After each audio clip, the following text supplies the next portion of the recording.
স্বামীর হাতে স্ত্রী খুন, গ্রেফতার স্বামী। খোয়াই গৌরনগর এলাকায় ঘরের মধ্যে এক মহিলার মৃতদেহ উদ্ধার হয়। ঘটনা আজ সকাল 7:30 নাগাদ।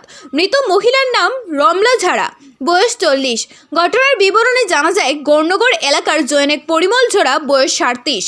প্রতিদিন পারিবারিক কলহের ছেড়ে তার স্ত্রী একসাথে ঝগড়া হতো। অন্যান্য দিনের মতো গতকাল সন্ধ্যা রাতে পরিমল ঝরা তার স্ত্রীকে বাড়ির সামনে রাস্তার উপর বেধড়ক মারধর করে মদমত্ত অবস্থায়। মারধরের ফলে রক্তাক্ত জখম হয় স্ত্রী। পরিমল ঝরার বাবার বাড়ির বাঁশবাড়ি পাশের গ্রামে।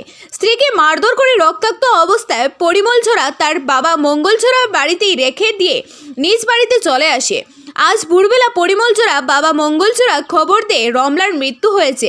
তখন সময় পরিমল ঝরা ও তার বড় ভাই গণেশ ঝরা মৃতদেহ পরিমলের বাড়িতে এনে রেখে দেয়।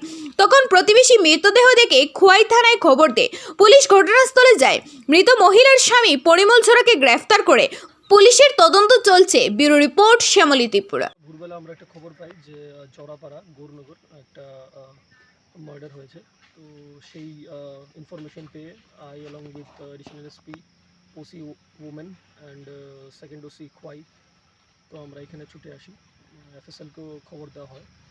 তো ছুটে এসে আমরা ঘটনাটা তদন্ত করি। তো প্রাইমারি ইনভেস্টিগেশনে সেটা পাওয়া গেছে যে মানে জামাই আর বউর মধ্যে ঝগড়া প্রায়ই চলতো। তো কালকে ওরা একটু মদমত্ত অবস্থায় ছিল। তো ঝগড়ার পর একটু হাতাপাই হয়েছে। তো সেই হাতাপাইয়ে মাথাতে একটু চোট পেয়েছে। তো সেই কারণে মহিলার ডেথ হয়েছে। তো আফটার কমপ্লিট ইনভেস্টিগেশন আপনাদেরকে বিস্তারিত। মহিলার নাম কি স্যার? রমলা জোড়া, জোড়াপাড়া গৌরনগর। হাজবেন্ড পরিমল জোড়া।